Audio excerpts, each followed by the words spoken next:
my second time filming this video. You wanna know why? It's because I'm an idiot and I didn't turn my microphone on.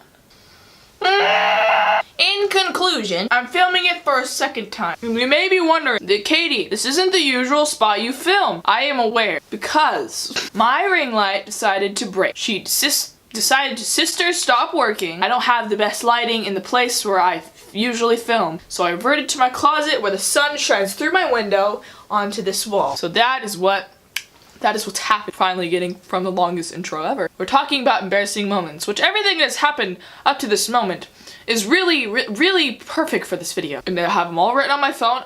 Check that XPLR New Heights phone case. I love Sam and Colby.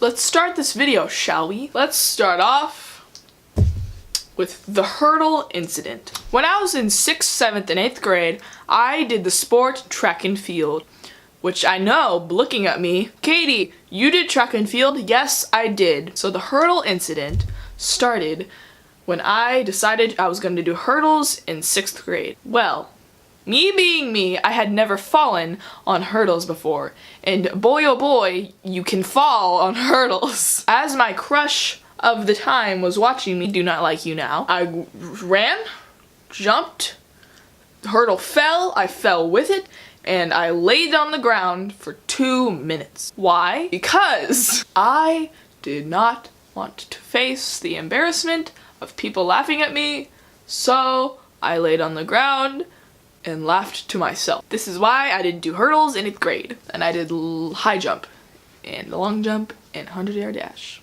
where there's no hurdles involved in those. When I was in 7th grade, I had what you could call an emo phase. And if you don't know what an emo person is, here's a picture. They're very scary, and I wanted to be exactly like them. And it all started when I found the band 5 Seconds of Summer, which is weird because band 5 Seconds of Summer is not emo in the slightest. But on Spotify, you can look up the 5 Seconds of Summer playlist, and you could find each of the band members' playlist. My favorite band member to this day is Luke Hemmings. Luke Hemmings had My Chemical Romance songs on his playlist. So I listened to them, looked up the band, fell in love, and I also fell in love with Panic at the Disco, Fall Out Boy, and 21 Pilots along with that. The emo quartet. Thank you.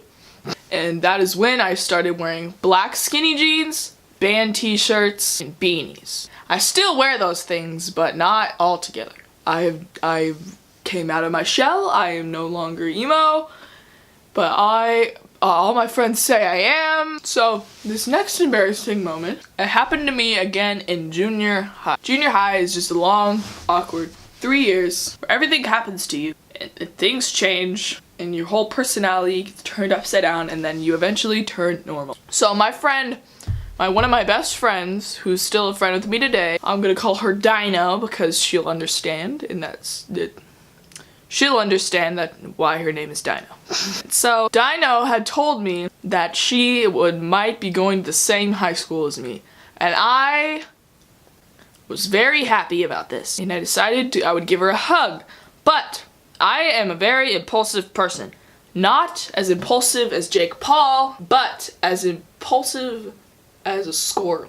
I'm gonna say a squirrel. And I decided to hug her, but I got a running start, hugged her, and it ended up in me tackling her and us both falling on the ground. I don't know why I thought it was a good idea to run at her and hug her and not think that we were both gonna fall, but it happened in front of her crush, and I'm very, very sorry about this. The next is about the crush that we both had. I don't like it like this anymore, but this is what happened in my life. It's a stepping stone, and now I'm here. My friend I'm calling my friend Swaggy Sticks. So Swaggy Sticks knew who my crush was, and she gave him the nickname Dying Squirrel, because I think his voice cracked during the conversation, and she said he sounded like a dying squirrel. So, became the nickname Dying Squirrel, and that went on for a while. And then we got into this tiny argument where, you know how, like, middle schoolers just throw comebacks at each other, like, bam, bam, bam, bam, bam. Yeah, that's what happened. And in my brain, I was making up the best comeback ever. I was going to say, every squirrel in the world is cute, but that's not how it came out of my mouth. The way it came out of my mouth All I said, just flat out, squirrels are cute.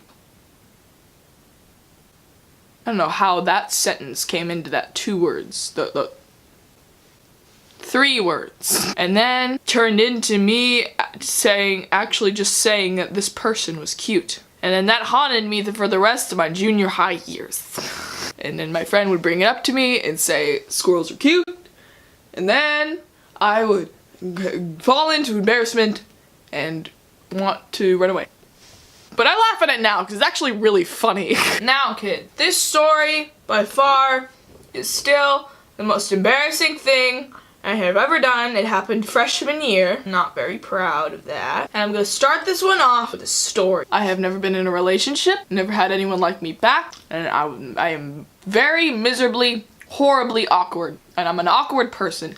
Some people may say otherwise, but I do not agree. That's because I know them and I don't act awkward around them. If I don't know you, I am horribly awkward. And so, in my eyes, I'm awkward. You know, if my mom sees it, it's like, Katie, you're not awkward, then I'm awkward in my own way, okay? I was in math class and it was homecoming week, so people started asking each other, you may be ahead of me. I was in math class and we were reviewing for a test we had the next class, and so it was all quiet, and then my friend who sat in front of me turns around to me and says, someone is going to ask you to homecoming. In my brain, I was freaking out. I have never been asked to anything sort of dance. 2, I thought in my head, I am awkward. I don't know how to respond to that. 3, I was scared out of my mind. So I dwelled on that for the rest of that class, and I kept asking a bunch of questions, saying who it was.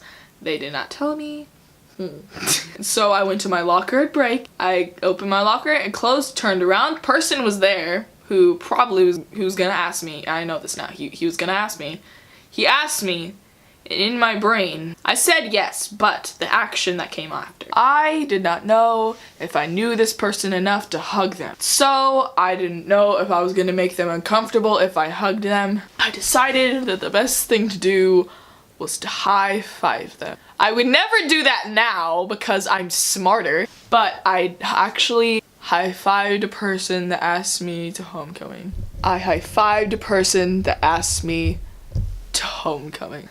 So much is wrong with that. So much is wrong with that because, first of all, I high-fived him, and then everyone said, you just friend-zoned him, and I didn't want to friend-zone him.